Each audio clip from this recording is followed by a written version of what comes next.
ડુંગળીના ભાવ સતત વધી રહ્યા છે। અલગ અલગ શહેરોમાં જે ડુંગળીના ભાવ સામે આવી રહ્યા છે, આ ભાવની સ્થિતિ અમે આપને દર્શાવી રહ્યા છે। જે રીતે આ ભાવની સ્થિતિ છે, ડુંગળીના ભાવની વાત કરીએ, અમદાવાદ શહેર ખાતે 60 થી 70 રૂપિયા પ્રતિ કિલો આ ભાવની સ્થિતિ સામે આવી છે। અમદાવાદ શહેરની સાથે સાથે હવે વડોદરામાં પણ આ ભાવ વધ્યા છે।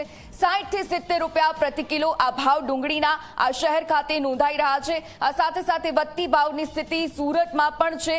65 થી 70 રૂપિયા પ્રતિ કિલો ભાવ ડુંગળી અહીં પણ વધી ચૂક્યા છે। તો જે રીતે ડુંગળીના ભાવ રાજકોટમાં પણ આ જ રીતે સામે આવી રહ્યા છે। આ જ પ્રકારે 55 થી 65 રૂપિયા પ્રતિ કિલો ભાવ ડુંગળીના અહીં જોવા મળ્યા।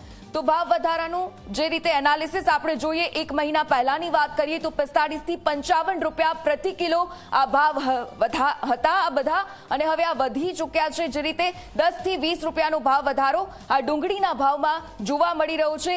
આજના ભાવની વાત કરીએ તો 60 થી 70 રૂપિયા પ્રતિ કિલો ભાવ ડુંગળીમાં જોવા મળી રહ્યા છે।